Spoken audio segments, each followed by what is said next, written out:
Hami hum bram hum. Hami hum bram hum. Inhale deep.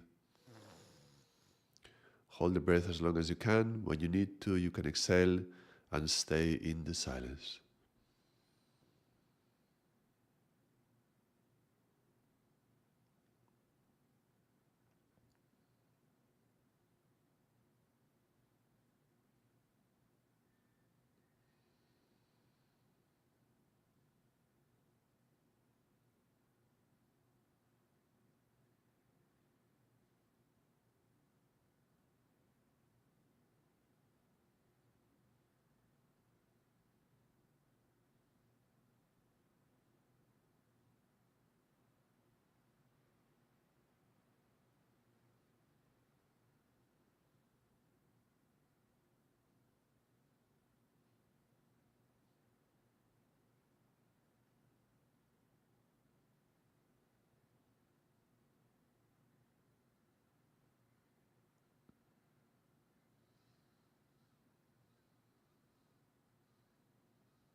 Inhale deep.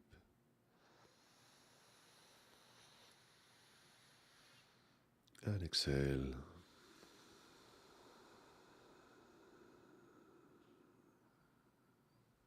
I do. How was your experience?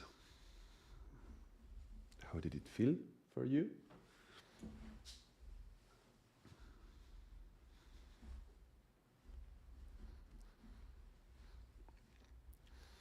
I found it a little bit hard to start speaking again. Felt like I wanted to stay there for a bit longer. I'm doing 2 streamings per week, and one of them I'm covering some topic that I prepare for the course that I'm doing, in this case, the mind. So to dedicate another day for more practice, I think is kind of nice. You know? Today is more about experiencing and experimenting with music, with sound, with mantras. And Michael finds it relaxing. Good, I'm glad.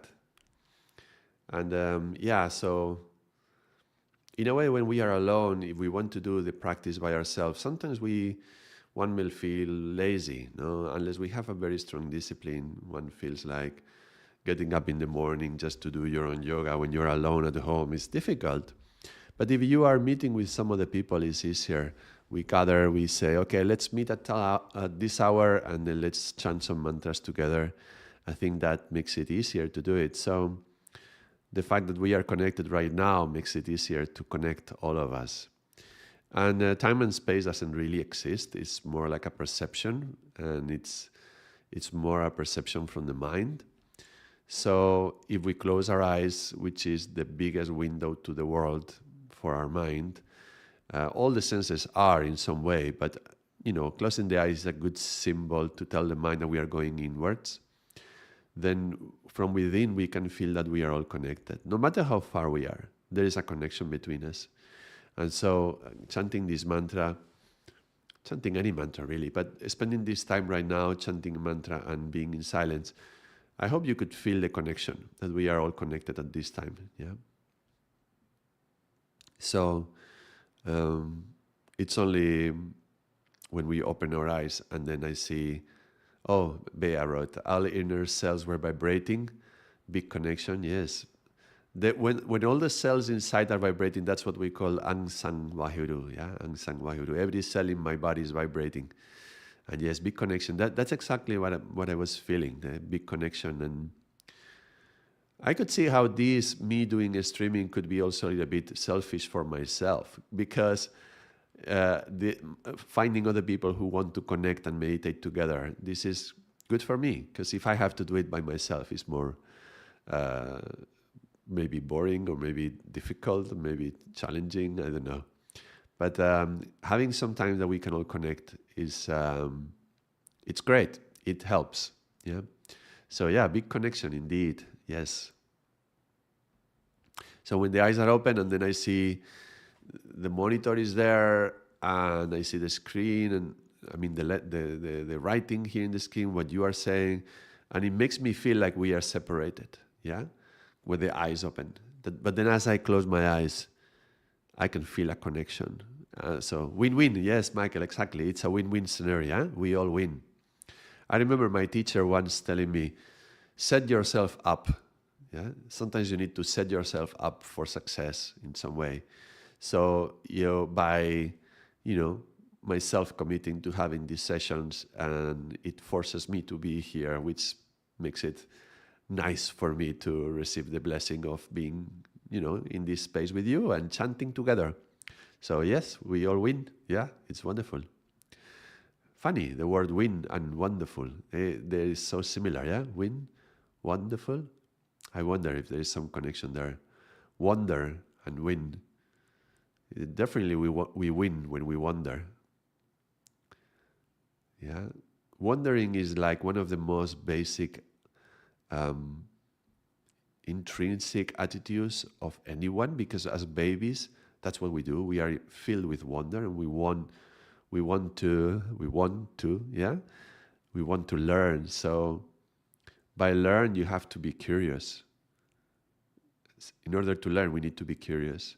So wondering and the sense of wonder, yeah?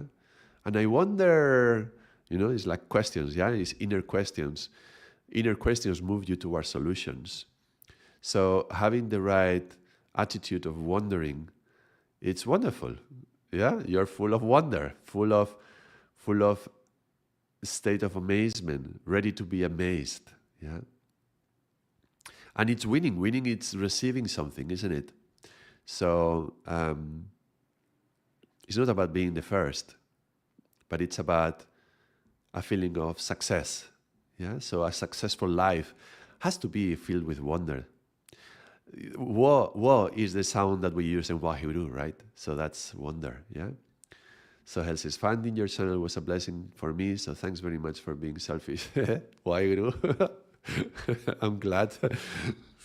Yeah, I mean, sometimes I think we have to be selfish a little bit, which has to be.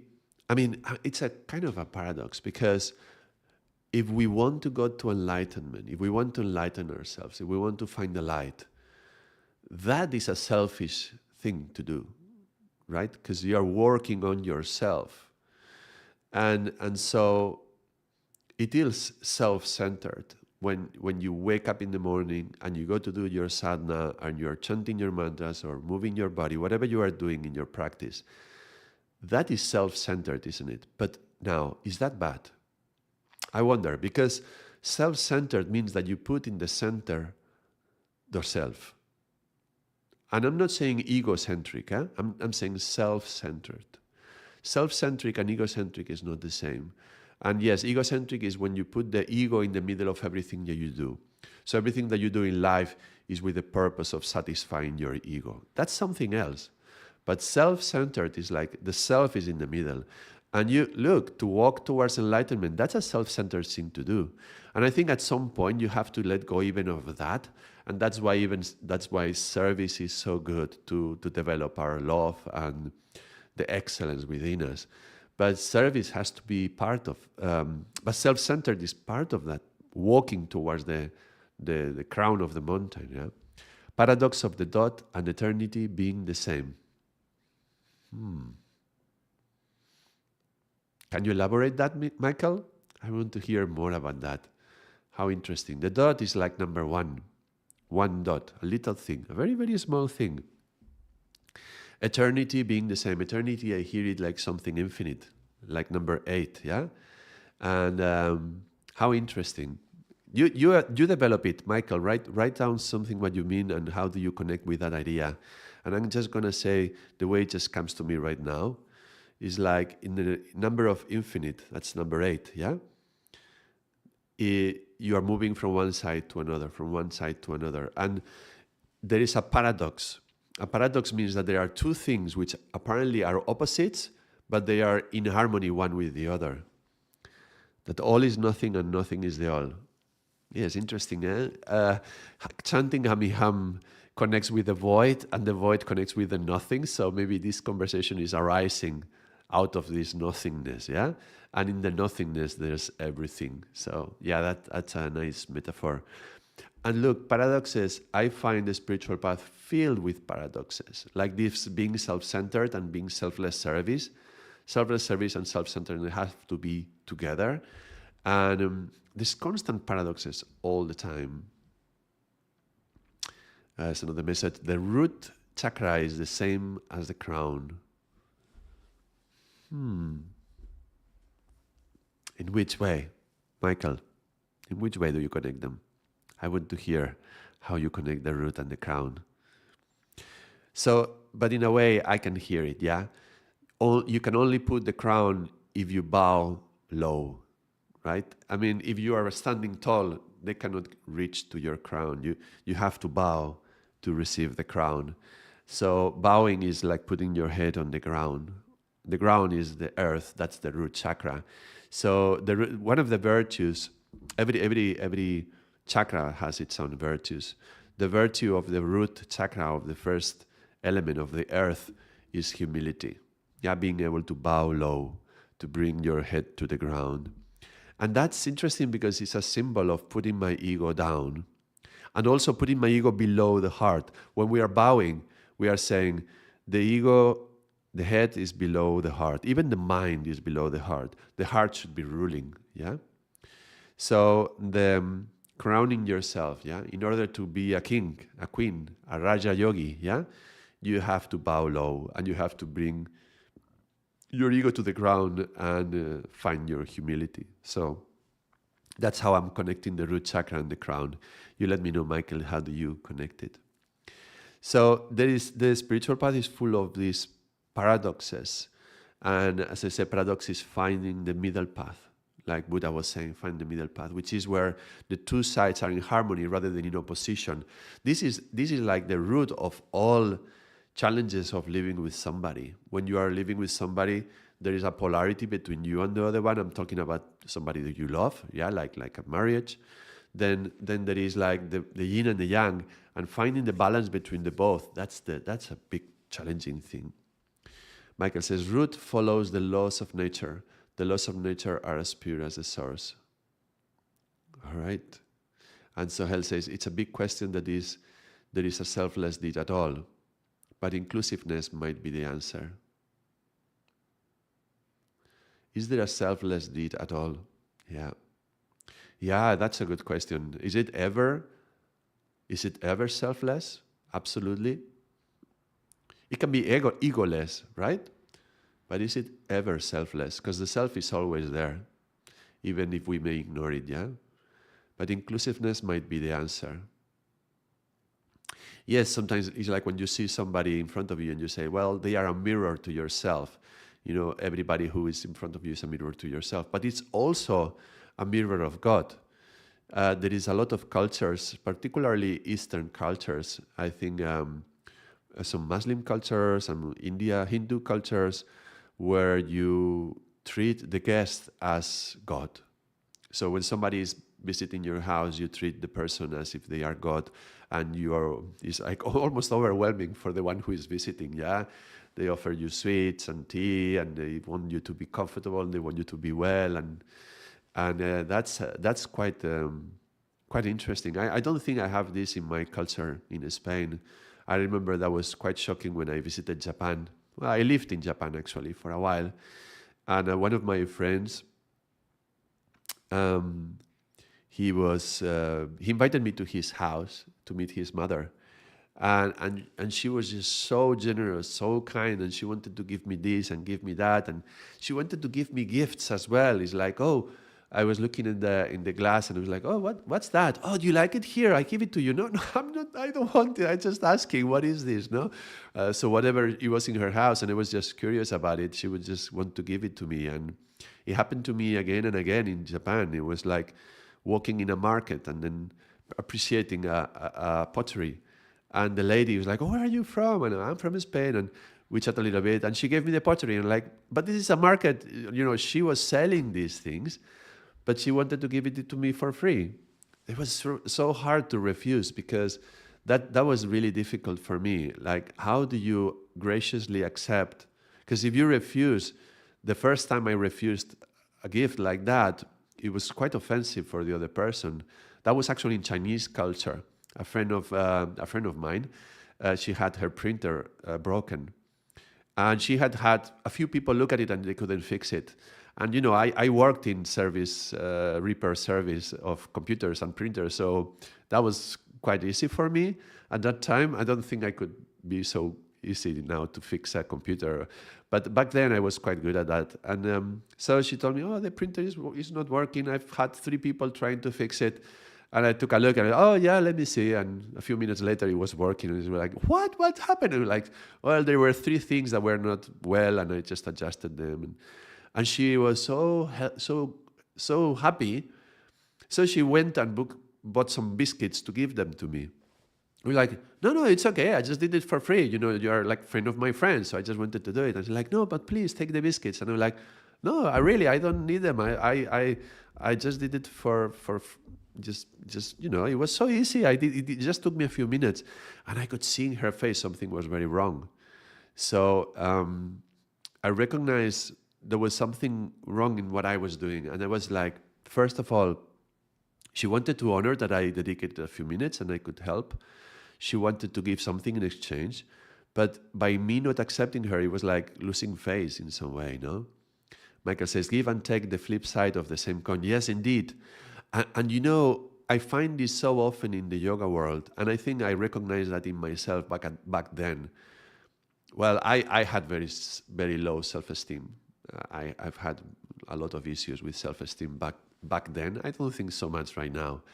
But I think it happens a lot with people who go into their heart. We go into our heart and we want to love others and we want to give to others, but then it's difficult to receive. Why should it be difficult to receive? I think there's a part of us who is like, I don't deserve, which is a mental game. It's an ego game. It's not really true. But we feel like that. And we have to fight with that kind of feeling, which makes us put ourselves down in front of others and give priority to others before us. Others are more important than us. But Michael, you're right. It's the same coin. We should learn to receive. I think I'm more gracious now in receiving gifts. But certainly that experience, my friend had to come and say, take the biscuits, please. You are going to offend her. It's already offensive. You refused twice. And I was like, oh, okay. It was such a cultural shock to me. And I had to learn my lesson then in Japan when I was like all the time. Look, that cloth over there, that's Beautiful cloth. It's actually golden on the back. Let's see.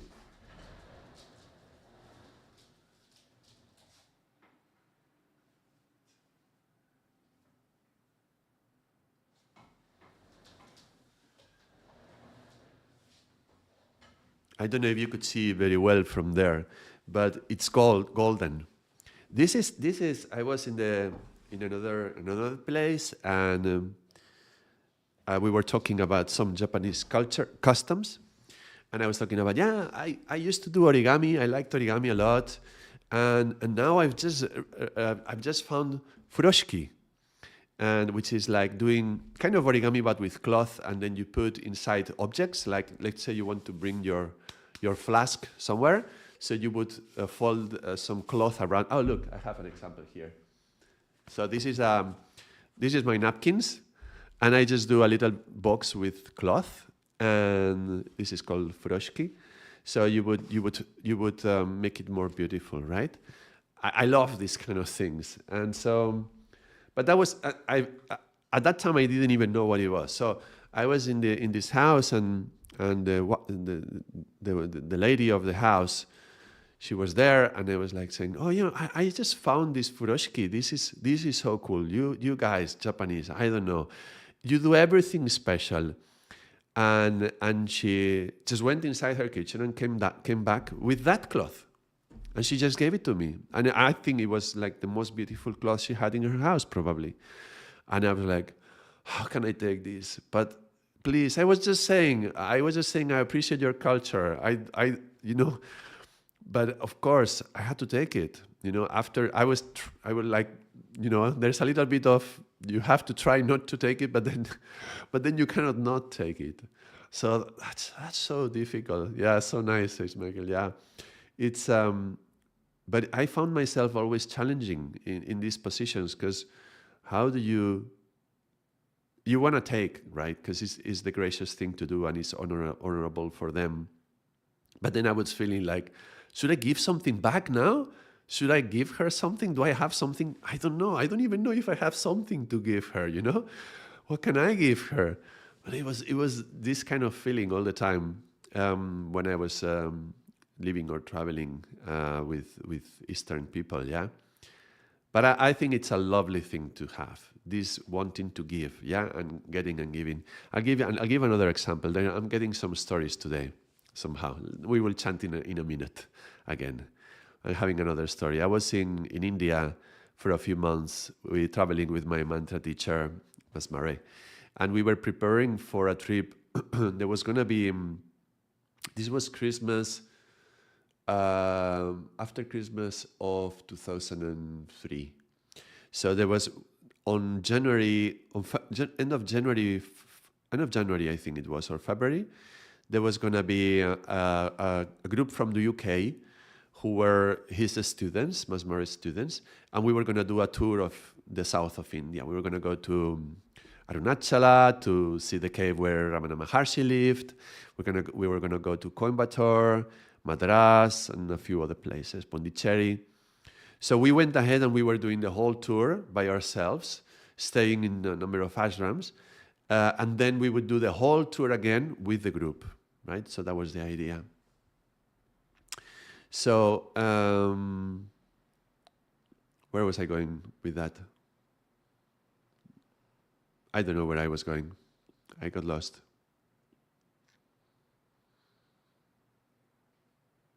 Giving and taking. I lost the thread. I'm kind of meditative today. My mind doesn't want to engage too much. I don't know where I was going with all this. Oh yes.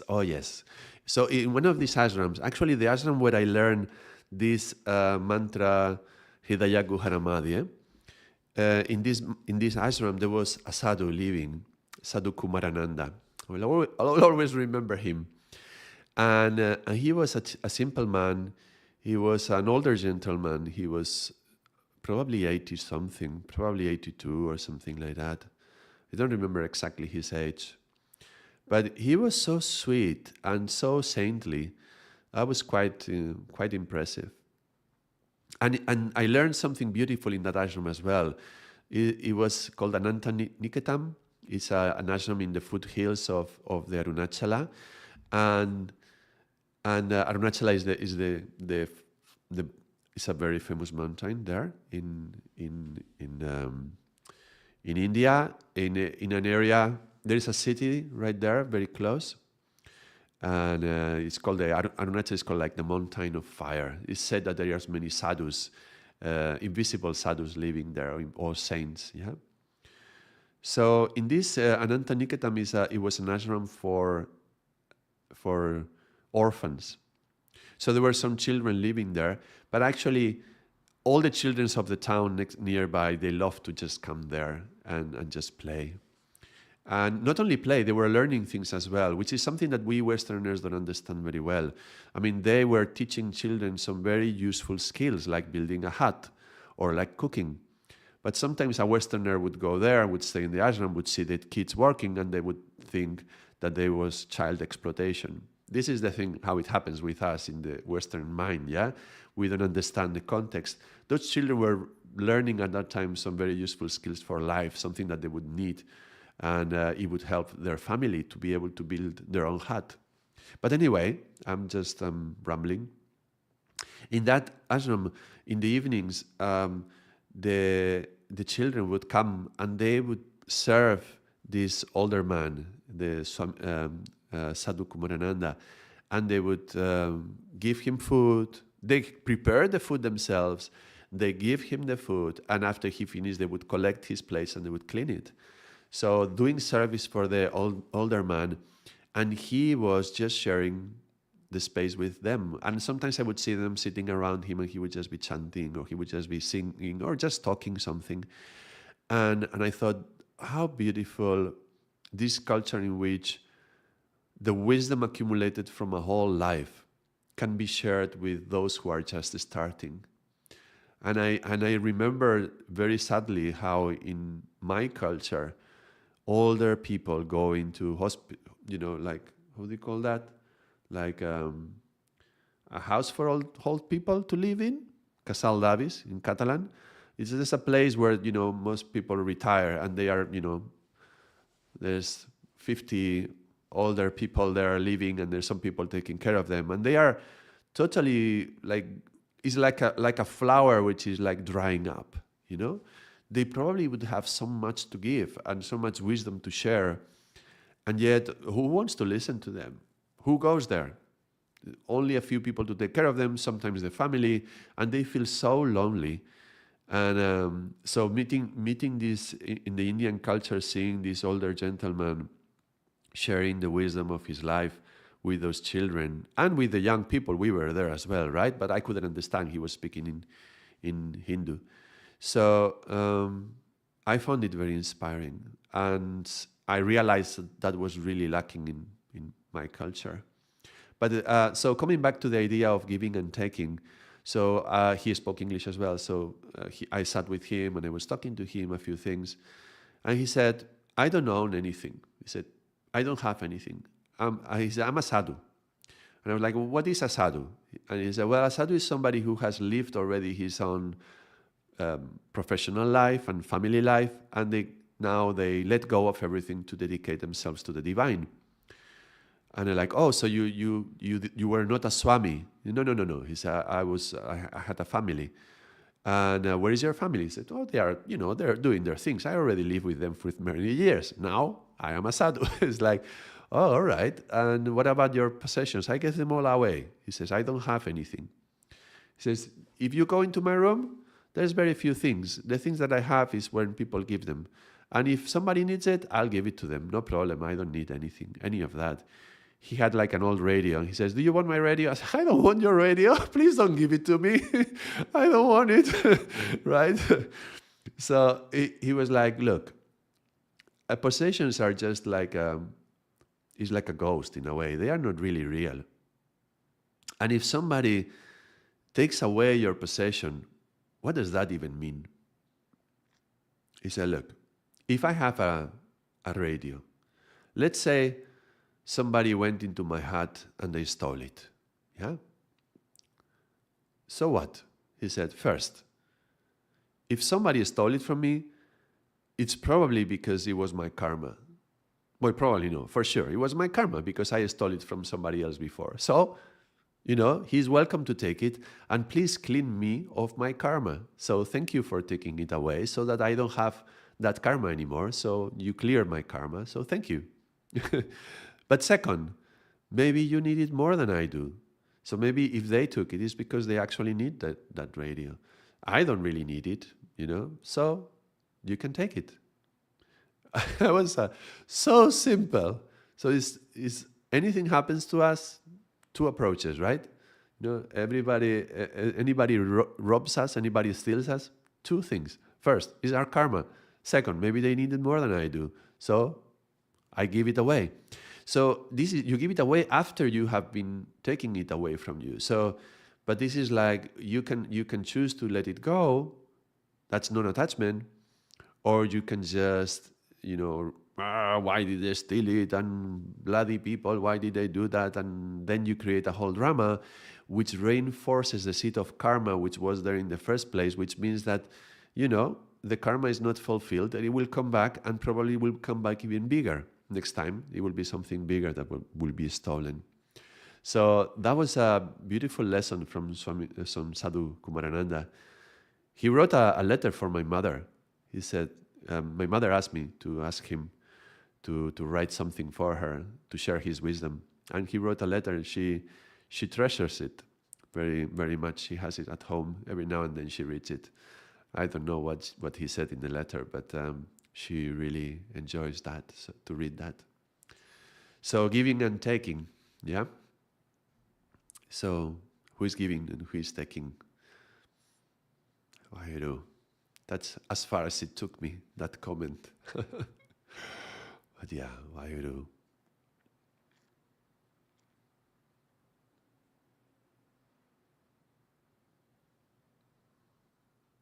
Let's go into silence a little bit. I feel a lot like tuning into the silence today for some reason. Let's tune into silence, but a good way to find the silence is by listening to the sounds. So let me share a practice now. Maybe you will enjoy it.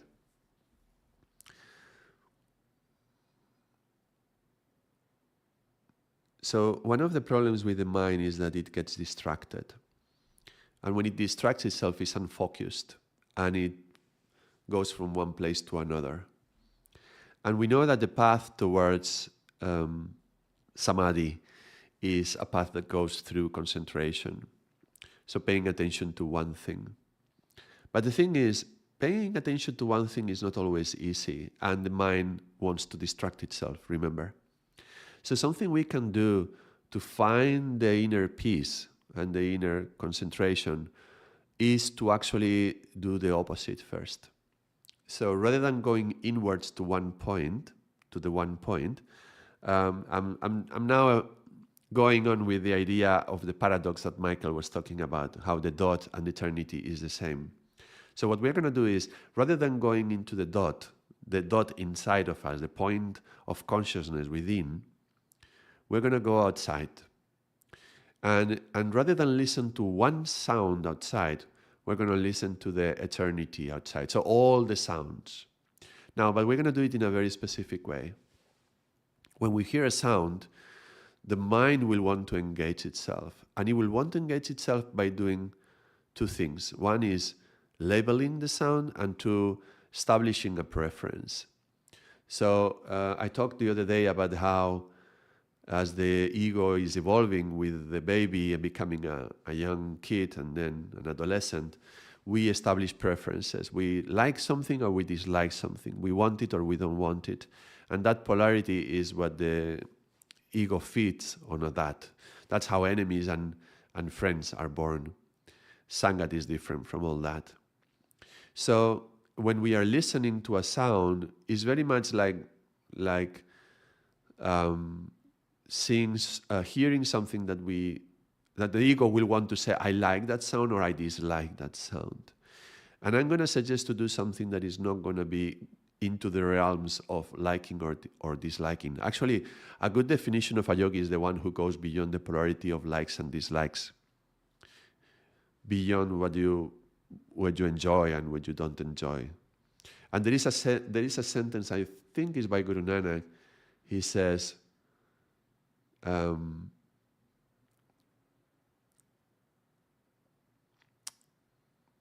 the pleasure is the disease, and the poison is the cure. I think it's something like that. The pleasure is the disease, and the poison is the cure. Because we seek pleasure in a society that is looking short term to have pleasurable experiences.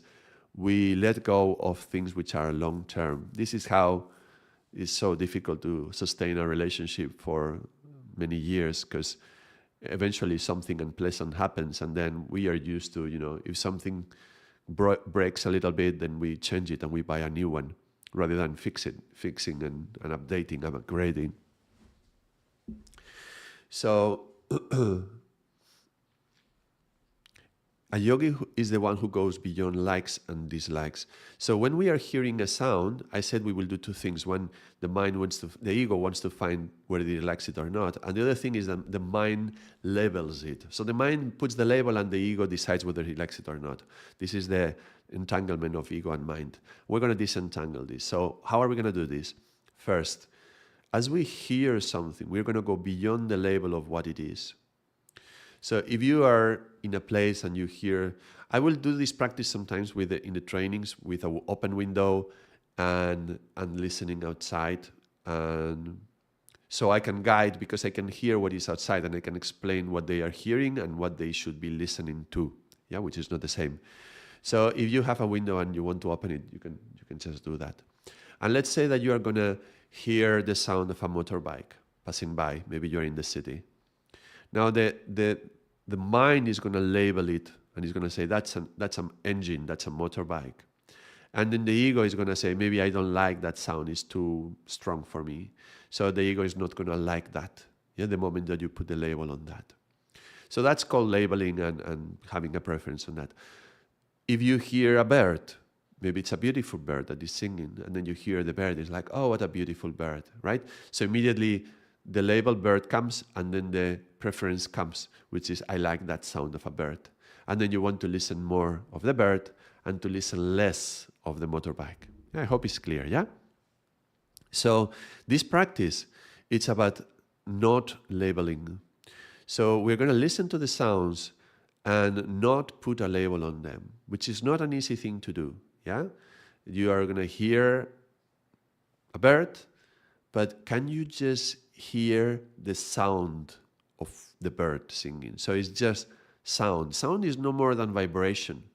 So it's just vibration in the air, yeah? So can we let this vibration go within? And I would say even, when I'm doing this exercise in yoga, I ask people to lay down. So you can lay down if you want. And listen with the whole body, because the body has sensitivity. And so because sound is vibration in the air, the vibration also touches the skin. So you can hear with all your body, not just with the ears. But as we listen to the sound, do not label it. That means not identify what it is. Is a motorbike, is a child who is crying in the distance, is a bird, is the sound. Right now I hear the wind and I hear the drops of water because it's raining. So I'm not going to do that. I'm just going to listen to all the sounds, just what they are, sounds. And then remember, we don't want to go into one point. We want to do the opposite. We're going to go into the infinite, into the eternity, right? All is nothing and nothing is the all, like the paradox of the dot and the eternity from Michael. I'm being inspired by Michael's comment, yeah? So we're going to go and listen to all the sounds at the same time. Because if you give preference to one over the other, you're going into a dot. And you are just choosing that your dot of attention is the rain, or the wind, or the car. So I'm not gonna pay attention to one or the other, but rather I'm gonna open to all the sounds at the same time. That means that your listening is gonna go multidirectional. We could even say multidimensional. And every sound that you hear, they have the same value. So we are not going to apply the ego on the label, first of all, because it has not been labeled. Second, the ego is not going to say, I like this sound more than this other one, but rather I'm going to listen to all of them and give them the same value, the same weight, the same importance. So this is called equalizing. Yeah, I'm going to equalize my perception of all the sounds at the same time. And by listening to the sounds, all of them at the same time, and equalizing the value of all of them, paradoxically, if you pay attention after you are for a while in the practice, you will feel that what is in common of this experience with all the sounds sounding at the same time? There's one thing in common. You are experiencing that. And this you is the self. And the self is in the center. That's going to be a self-centered. Yeah? Going outside to find the center. Yeah? We're going to go outside to find the middle.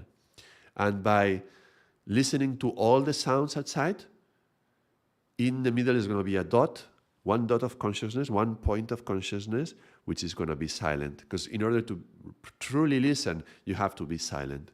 So experience the paradox of going outwards and allowing all your senses to perceive the outside. This is the opposite of pratyahara in a way.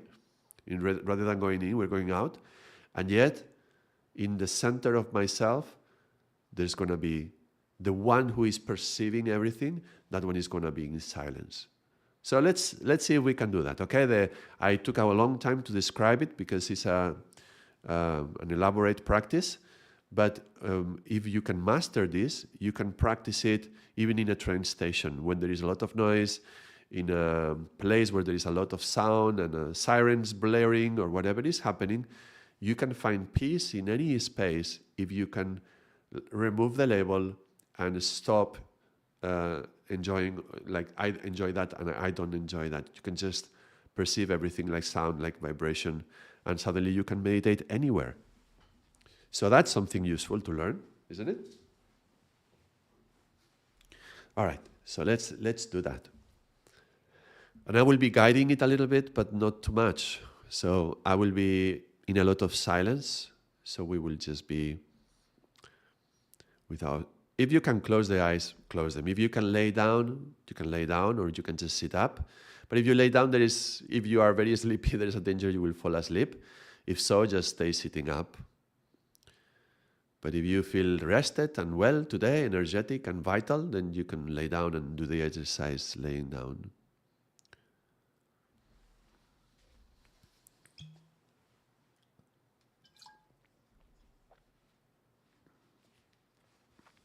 This is a meditation, of course.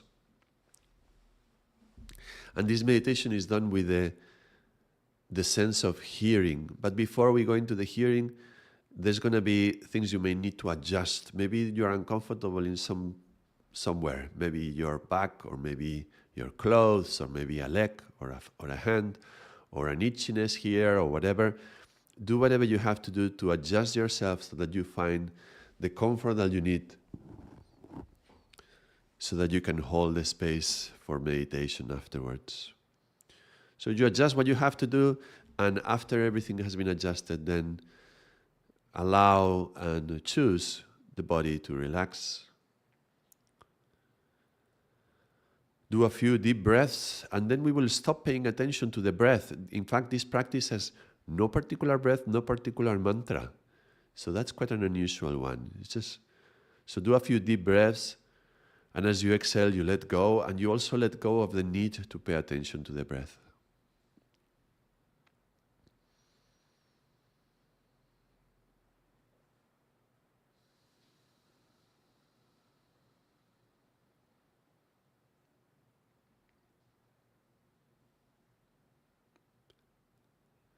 And after the breath, then you can start hearing around you. And immediately there will be one sound that comes. And it's natural that at the beginning of the exercise, the mind goes to one sound. Now hear it, and notice that normally you would put a label to that. You know what that is. Your mind knows what that is. But we are not going to care about the label right now. So you listen to that and remove the label from that and try to hear it only as what it is: vibration, sound.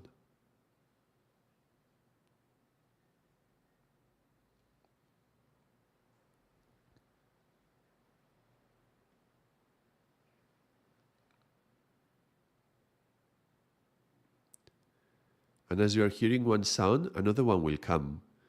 And it will want to grab your attention. Look, these are things which are trying to capture your consciousness, trap your consciousness. But rather than let yourself go from one to the other, see if you can include within your consciousness, expand your consciousness to include both sounds, and at the same time, not label them.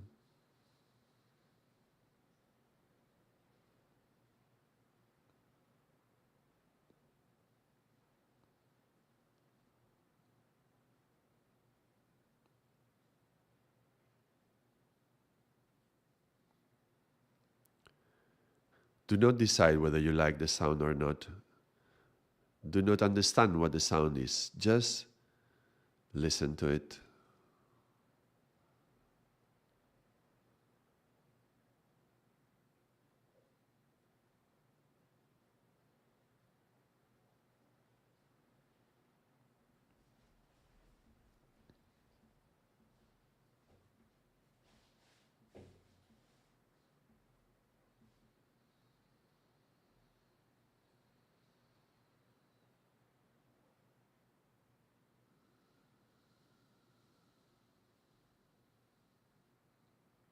And you may hear sounds from one particular direction. Even if there is a strong sound from a particular direction, pay attention and make an effort to listen in all directions, from all sides at the same time. Because there may be sounds which are more subtle from other areas, and because you were listening to the strong sounds in one place, you were not paying attention to the others. So as soon as you hear another sound, include it, but not by jumping your consciousness from one sound to another, but rather try to listen to all the sounds at the same time.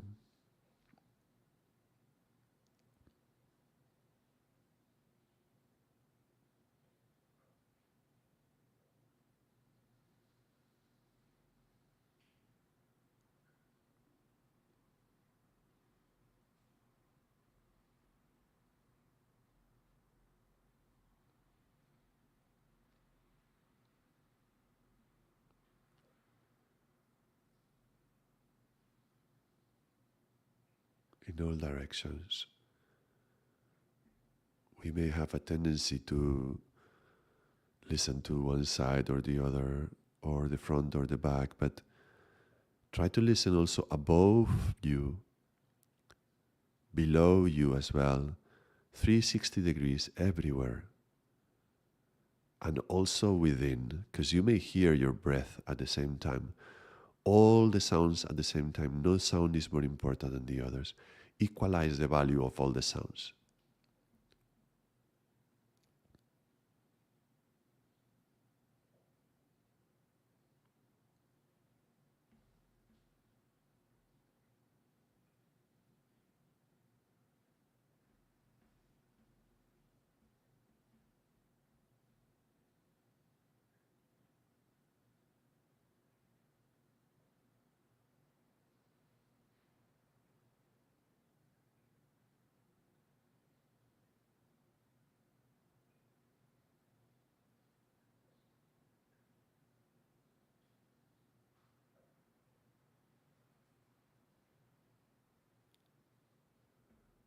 It is normal if a new sound appears that you, for a moment, your awareness gets distracted by it and you pay more attention to that one than the others, but immediately come back to a perception which is universal, accepting every sound.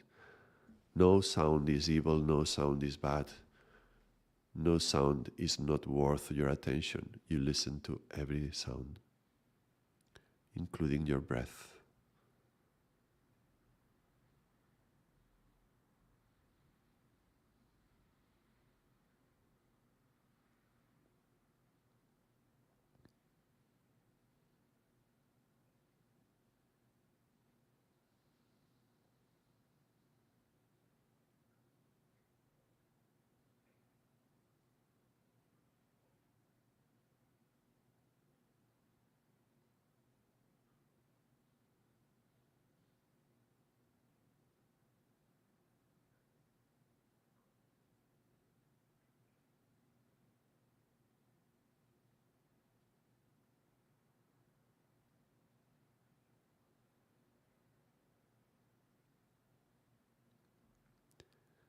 it's possible that while you are listening to sounds, your mind will produce some images.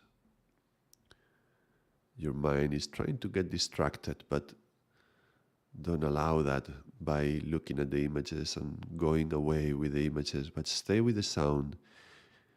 Maybe you can do is listen to the most subtle sound that you can hear, or even the highest sound that you can hear, and include it. And try to see if you can hear a sound that is even more subtle or more higher, or maybe even farther away from you. What is the sound that you can hear that is the farthest possible away from you? And include it with the sound of your breath, which is within. Try to go as far away as possible in all directions at the same time that you are within.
Notice how after a while everything normalizes. And being with the eyes closed, if you can, with the eyes closed, distances disappear. And there is absolutely no difference between the sounds which are far away and the sound that is deep within. There is no distance. They are all connected. We are all one. All directions at the same time. Don't stay in one. Challenge yourself to go to different spaces, behind you, above you, below you. Keep expanding.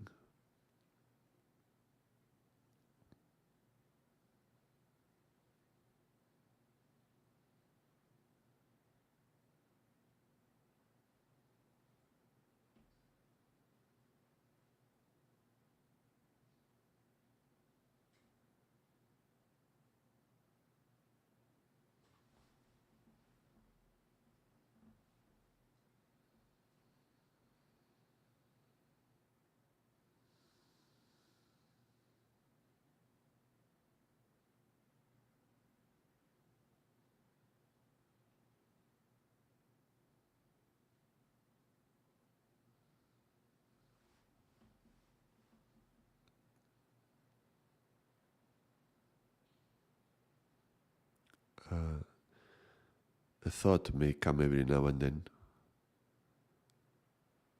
but a thought is just words, it's also sound. So as the thought appears, perceive it as well, listen to it. Don't label it, don't say you like it or not, just notice that the thought is there, it's vibrating. And as you hear it, you also let it go, because you have no value to give to that thought. It's not different from the other sounds. So a thought may come, you notice it, you let it go, it goes away, and you continue in your listening.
Some sounds will insist in you paying attention to them. They are not more important than others.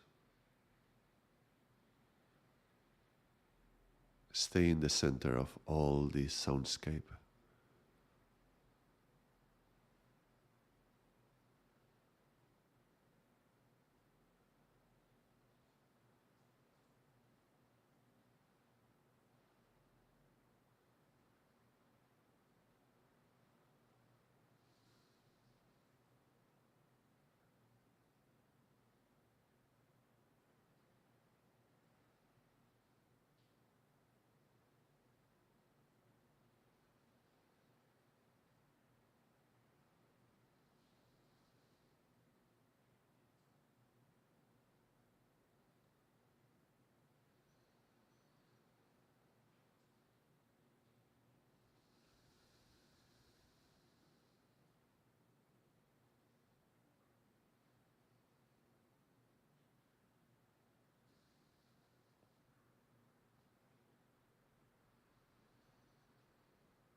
Stay there. Continue listening. Notice how you are in the center of all that listening.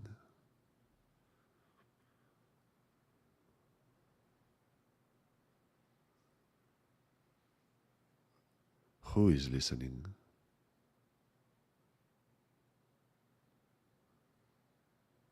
I am.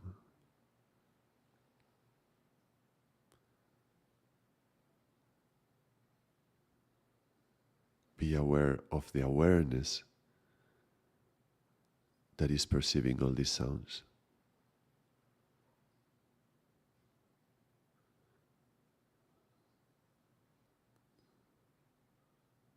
Go to the source of the awareness.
Staying there in the center of your awareness,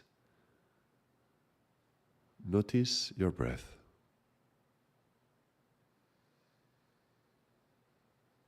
And now we begin to bring our awareness more towards this one thing, the breath. Listen to the breath going in and going out.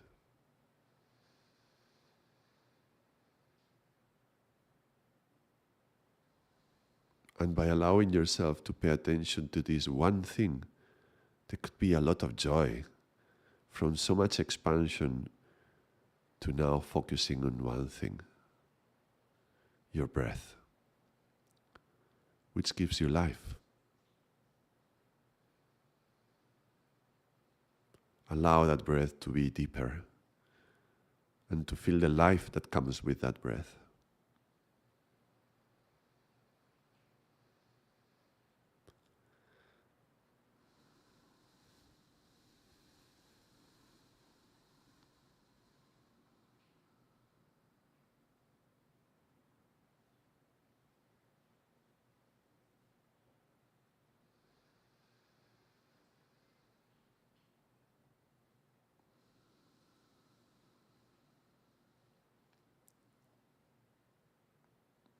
Breathe a little bit deeper.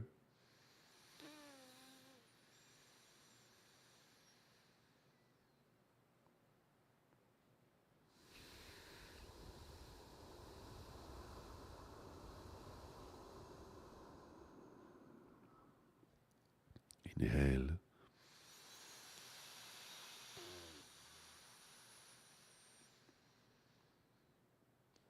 Exhale. Keep the eyes closed if you have them closed.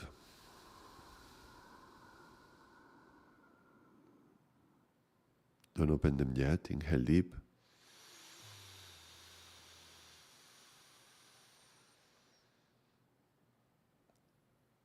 Feel that you are. I am. Exhale. Don't open the eyes yet, but rather join the hands and rub them a little bit. Create some friction, create heat.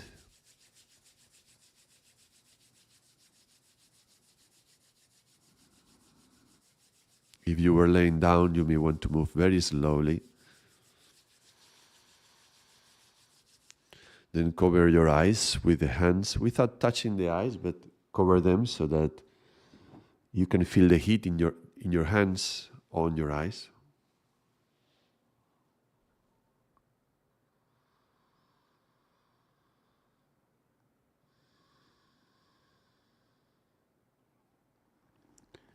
And still with the eyes covered with your hands, slowly open them so that the first thing that you see is your hands, your body.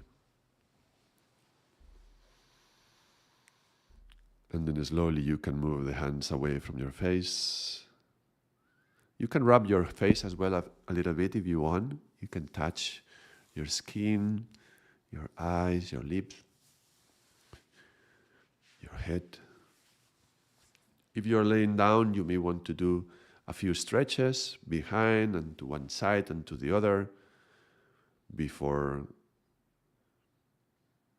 hugging your knees and rocking back and forth and sitting up.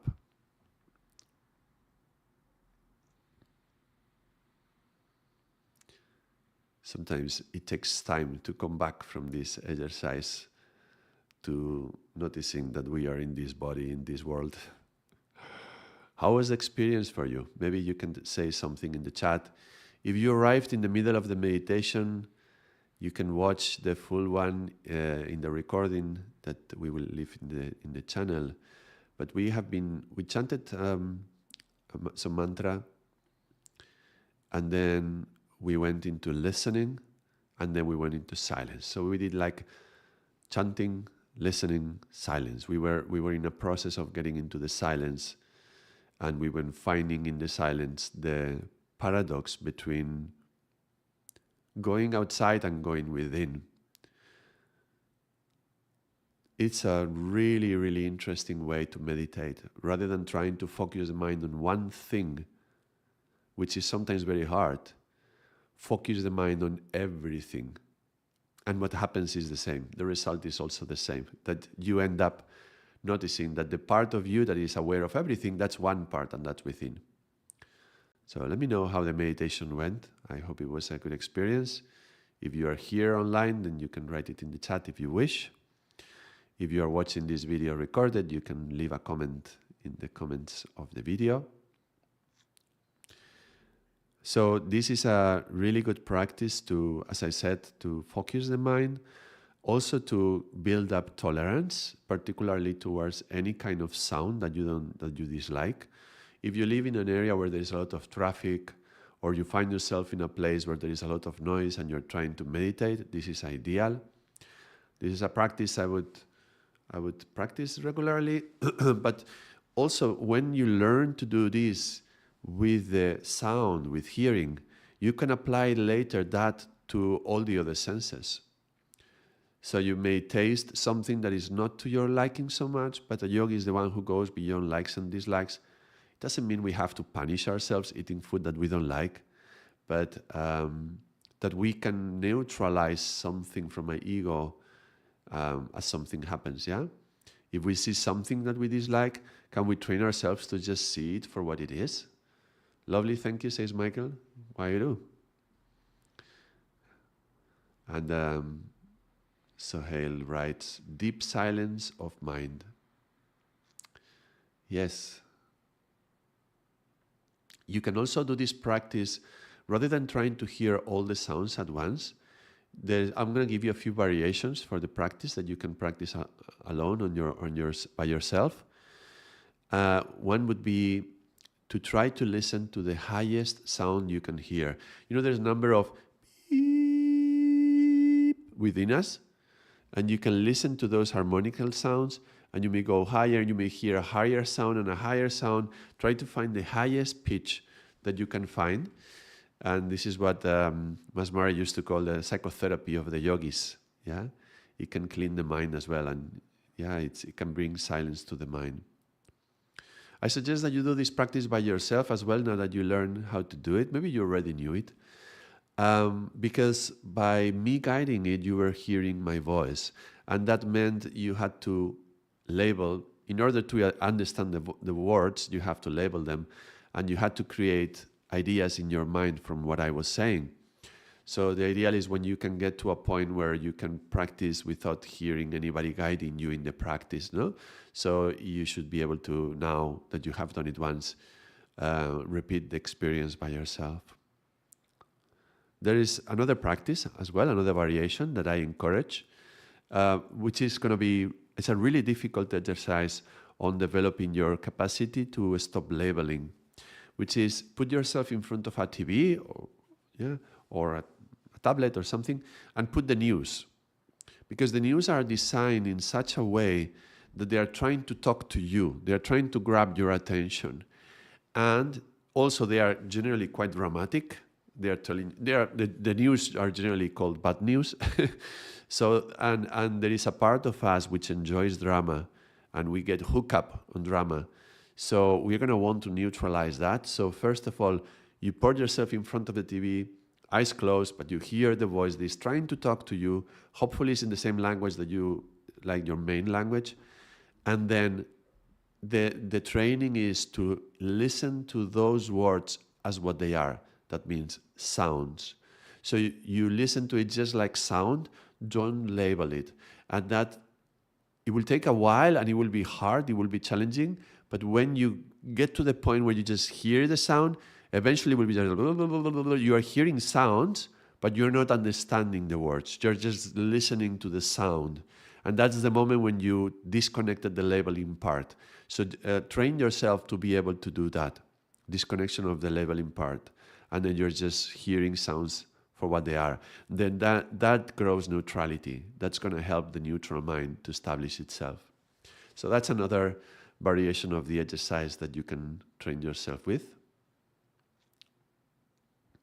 And I think that's enough.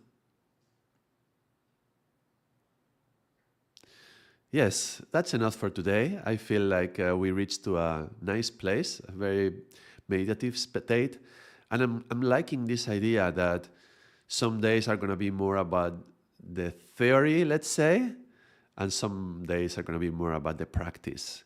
Just like we did last week. Tuesday was more theory and Thursday was more practice.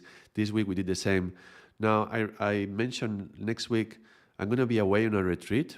We're going to do a few, like 4 or 5 days of training for teachers.